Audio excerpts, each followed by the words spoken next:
Funding for this program is made possible by Burke Nursery and Garden Center in Burke, Virginia. You'll find trees and shrubs, perennials and annuals, water garden supplies, houseplants, and bird and gardening supplies. Burke Nursery also provides landscape, plant diagnostic, and installation services, and much more. For more information, you can check out their website or call 703-323-1188. Welcome to Gardening with Burke Nursery, the show where we help you grow your garden, increase the curb appeal of your yard, and share information on all plants. I'm your host, Misty Kuceris, the horticulturalist at Burke Nursery and Garden Center. One of the best outdoor decorations during the growing season is the hanging basket full of your favorite plants. Just like the name implies, you can hang these plants anywhere their hooks can attach to. You can put them on a shepherd's hook in your garden, or another hook that you've attached to the eaves of your home. I've even taken the hooks off and just placed them in a pot without having to repot the plants. They're a great addition to your garden and even your patio. With just the right amount of attention, it's easy to increase their longevity so you can enjoy their beauty throughout the growing season. So I'm glad you can join me today as I share my tips on caring for your outdoor hanging baskets. There are two things that are very, very critical for any plant. One is water, and the other is food. And when I talk about food, I mean various fertilizers. And hanging baskets are very notorious for being selfish and needing a lot of water and a lot of food. A lot of people think of hanging baskets as actually being basically indoor plants that you've put outdoors, but that's not really the truth. And the reason that's not the truth is that the weather demands a lot of watering on your hanging baskets, where your home plants you would only water them, say, once a week, once a month, maybe once every 2 months, depending on the type of plant that you have. Also, your home plants, your indoor plants, don't require as much food. They need fertilizer maybe once a month, maybe once every 2 weeks, again, depending on the type of indoor plant that you have. So why is it that hanging plants are so notoriously selfish? Well, because they're outside, they're dealing with the heat, they're dealing with the weather, the sun, they're dealing with the wind. And I'd like to start talking first about watering your plants. Hanging plants need to be watered maybe every day, maybe sometimes if they're in the shade, if they're shade hanging plants, you might be able to get away with watering them about every 2 or 3 days, but you still need to be careful there. The other is hanging baskets, especially those that are out there on a windy day, may need to be watered even 2 or 3 times during the day. Why? Because that wind just wicks the water and the moisture out of the basket faster than any heat of the sun can ever dry up that soil. So what kind of tools do you want? And that's what I'd like to talk to you about right now.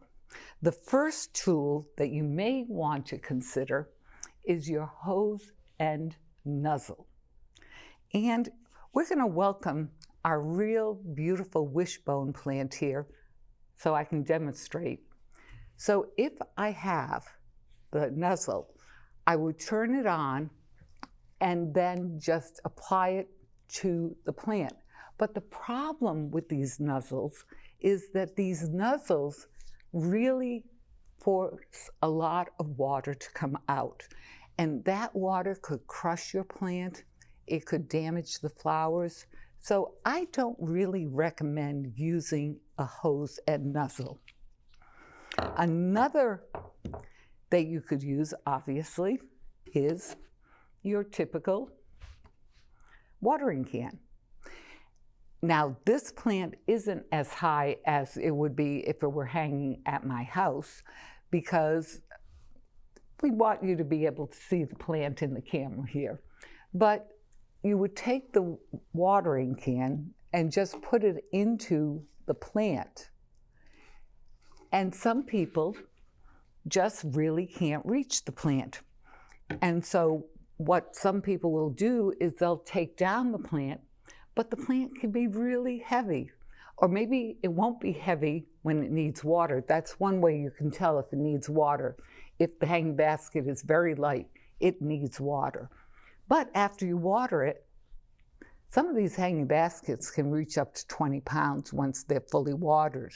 So you may not want to consider using a watering can just because it may not get to all parts of that plant. Another thing that you might want to consider using is this here is actually a self-watering, I call it gadget. And there's different types of self-watering items. Some are like balls that come with a long straw that you stick into the plant. So basically the way this one works is I would fill this with water. This is basically terracotta, same material as your clay pots. So when the plant doesn't need water, no water comes through this clay. But when the plant needs water, it will actually absorb the water. So you just put it right into the pot. And you have to put it into the pot a lot deeper than I've put it into this pot. It really has to go at least halfway into it.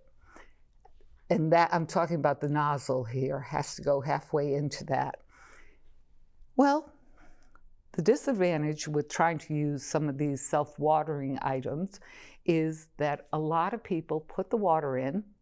They don't test to see how long it takes for that water to totally come through.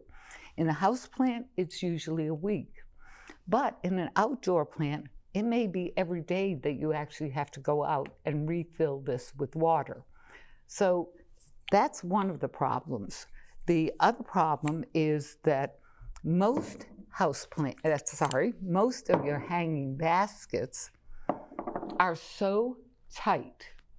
And this I chose because I had some space here. But this is a different plant, which I'll be talking about. So a little suspense, a little cliffhanger. But it is so tight in the pot that you have trouble actually putting in a self-watering item. Then, another thing that actually has some value to consider when you're watering, and that is a moisture meter. And a moisture meter, just go with the low-tech one that you just put into the pot. It has its sensor tip right here. It doesn't, if you want to get the digital one to read that, that's fine. Mine, this one I've had for so long, I don't even want to tell you how many years, but it works. And so what I would do is just put it into the pot. And if you take a look at this, you'll see that this plant actually is well watered and doesn't need to receive any watering. So when the meter shows, whatever kind of meter you use, shows the halfway point, then you know the plant is watered properly. But the one thing that a lot of people will do, because this is a sensor, what they will do is they will actually leave the moisture meter. Oh dear, when I get home I'll have to water this hanging basket. But they'll actually leave the sensor in the hanging basket, and you don't want to do that because the soil from the potting mix can injure the moisture meter. So you only put it there when you use it. And then another tool, again, this is actually, I find a lot easier to use in my indoor plants, but this is a hanging basket watering. And this you just put on the edge and you push it, and the water actually will go up. The reason I find that this works better for indoor plants is because your hanging baskets, when you water them, you need to water them thoroughly. You need to water them so the water comes out through the bottom. And I would be refilling this, so that makes it a little more difficult. What I prefer is the wand. And it may sound silly to you, but I personally never buy these in the color green, because what happens in the color green is I'll leave it somewhere in the lawn and then I can't find it until the lawnmower runs over it. So I do prefer colors that are bright, like orange or red or bright blue, that I can find if I put it down somewhere. And again, it's attached to the hose. But the reason it's called a wand, first of all, it's got a nice long grip, so it can reach up there where you need it to reach. But also, it's called a wand because the water comes out in a very slow, almost like raindrop, mimicking nature. So this is my choice when it comes to watering tools. And then there's something very important also. When you're doing your hanging basket, you want to make sure that when you're watering your hanging basket, you want to make sure that the water that you're putting in is going into the right place. And what I mean by that is, this poor plant's too small for the watering wand, so I'll use the watering can. But you always want to the best of your ability, water into the soil. Because if you water on the actual leaves, you'll end up with a fungal infection in that area. There's a tendency for people when they water hanging baskets, and especially with the wand, because it's very easy, is to water in the center. But then what happens is you end up with a hole in the center, you end up with plants not growing there, you end up with a fungal infection on the leaves, where if you water on the side, then you're fine. Everything works out very, very nicely. And then, of course, there's always people say, yeah, but nature waters directly on the leaves. And my answer, yes, and nature doesn't have chlorophyll in the water either. So consider that when you're watering your plants. Now, the next thing is food for the plant. Like I said, hanging baskets are notoriously selfish for both water and for food. What does that mean? That means that you need to fertilize at least once a week. And what kind of fertilizer? Well, there's several good ones on the market. Some are organic, some are conventional. But what you want is you want either a liquid fertilizer or a granular fertilizer that you can mix into your watering can. So yes, this is the time where you use the watering can. And so basically, here's the general rule of thumb. All fertilizer has 3 numbers plus other trace minerals and elements. The first number is nitrogen. The middle number is phosphorus. And the last number is potash. When it comes to flowering plants, flowering hanging baskets, you want to get the fertilizer with the highest nitrogen possible. So in a conventional one, that high nitrogen can be as high as 24% of the product, or in an organic, it's as low as 3%, but it's still high nitrogen in relationship to the other 2 numbers. The other is, if there are a lot of beautiful, I didn't bring any in today, but there are a lot of beautiful hanging baskets that are just foliage. Your ferns make beautiful hanging baskets, and they make such a statement. Well, when it comes to plants that are just foliage, what you want is you want a fertilizer where the number in the middle is higher, like a 10, 15, 10, or where all the numbers are the same, meaning a 10, 10, 10. Or it could be a 5, 5, 5.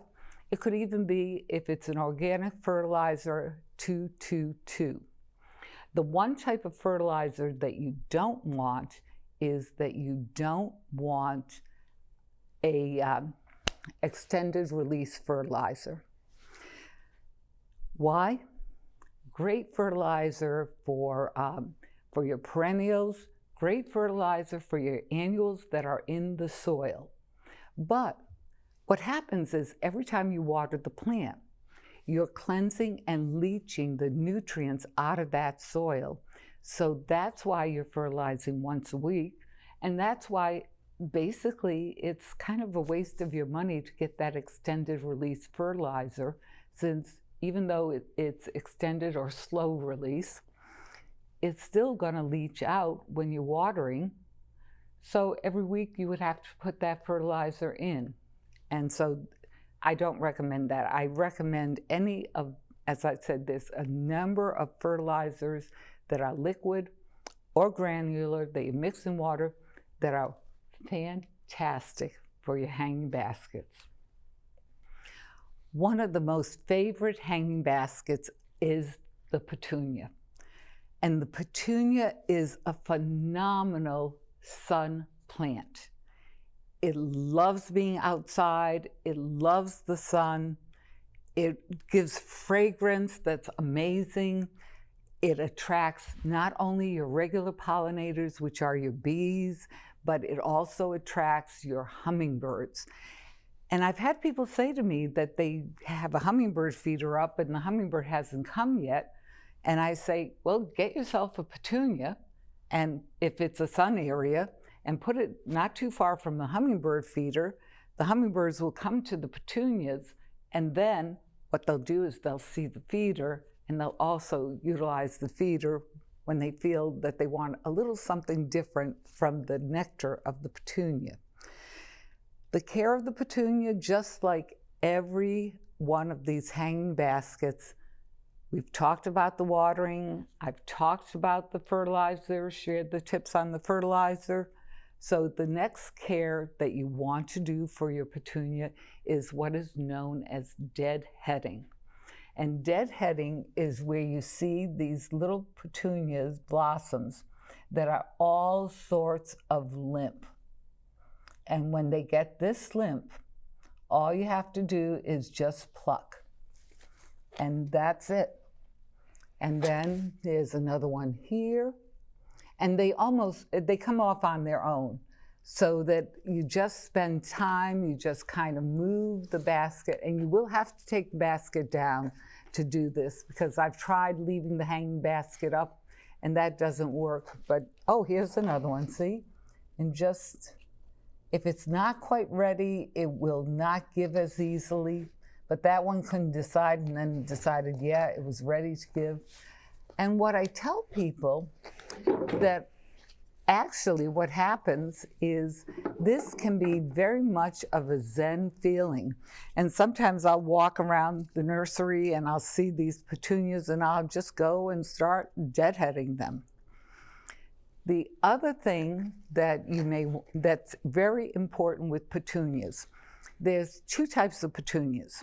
There's petunias that are wave petunias, that are trailing petunias, creeping petunias, whatever name you want to mention. And then there's some that are more vertical, so they stand more upright. And most of your hanging basket petunias are the trailing petunias or the creeping petunias.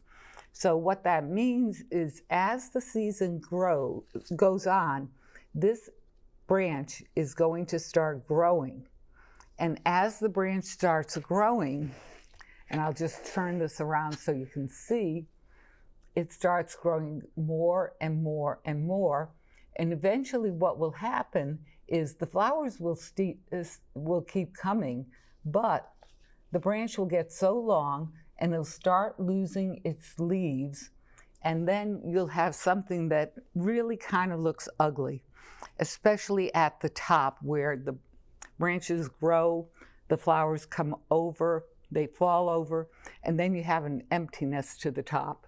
And you don't want that. So what you want to do is you want to take a branch that starts getting too long, and let's see, we'll go with this branch.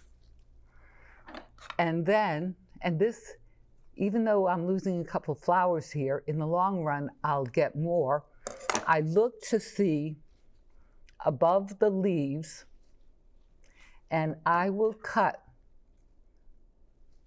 just above the leaves. And what that does is that actually improves the health of the plant.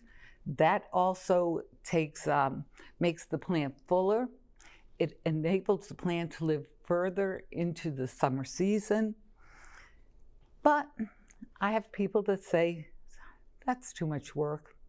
I really don't want to go out there, and I don't want a deadhead. Also, I don't care that it's trailing. I just don't want to be bothered with pruning it. Well, there's a solution. The solution is calabrachoas, also known as million bells, also known as little petunias. We didn't have any in the hanging basket, so I couldn't bring the hanging basket, but they are just like the larger petunias, and they also attract hummingbirds. And the good news is, other than the watering and the fertilizing, no deadheading. So you just let them be, and while they vine out a little bit, they basically stay within the clump that they were purchased in. So you don't really even need to do a lot of pruning if you don't want to. So a great solution if you love the petunia and don't like the work. And also, these are sun plants just like the petunia. Well, I'd like to share a couple of the shade plants that are great hanging baskets. And the first one is over here is the wishbone plant, which is the plant that I was using for the watering. And there's a reason it's called wishbone, which is so neat. If you look inside of the plant, I'll give a little bit of time there. If you look inside of the plant, you will see what looks like wishbones. And this is also the Torrentria, but it's a wishbone plant. And it also comes just like the other plant, like the petunia. It also comes either as a wave or creeping plant, or it also comes as a vertical upright plant. And I like the vertical upright plants because I like to use them in my garden, where I love this cascading plant as far as for a hanging basket. Now, this plant also does need to be deadheaded. This plant, by the way, hummingbirds love it because it's that little snapdragon-y look that these plants have, and those hummingbirds just come for it. So what you have to do in this case, the deadheading is slightly different than it is. It's not as easy as with the petunia. And so I'm just going to show you, but the flower is too pretty, so obviously I'm not going to cut the flower off. But you do need to use scissors to deadhead your fuchsia. And that means you have, when the flower is spent, you have the stem, and then it goes into the larger stem where you have the leaves. And I would cut right at the end of the stem of the flower, and that's where I would do the cut. And then, actually I had to do this already, well, this is good, because this one needs to be cut back. Now, like the petunia, The wishbone plant also does need to have its main stems pruned at times so that you can maintain the robustness of the plant throughout the season and the bushiness. And again, what I would do is I look for one that is a very long stem, and then I look for where another stem is coming off that, and then just prune it right there. And that baby is going to be happy. And then finally, my other favorite plant for the shade as a hanging basket to consider is the fuchsia, which is also a house plant as well. And also butterflies, hummingbirds just really love this plant. And it looks like little bells to me. I just really love it. And it's lovely to see the hummingbirds coming while I'm sitting on my deck. So hanging baskets provide so much enjoyment, and they can even attract pollinators and even hummingbirds to your yard. All they ask is that you remember to give them the water and the food they need during the growing season. I'm your host, Misty Kuceris. If you have any plant or gardening questions, contact me at misty@burkenursery.com. Thank you for spending your time with me here at Gardening with Burke Nursery. I'm looking forward to helping you grow your garden. Funding for this program is made possible by Burke Nursery and Garden Center in Burke, Virginia. You'll find trees and shrubs, perennials and annuals, water garden supplies, houseplants, and bird and gardening supplies. Burke Nursery also provides landscape, plant diagnostic, and installation services, and much more. For more information, you can check out their website or call 703-323-1188.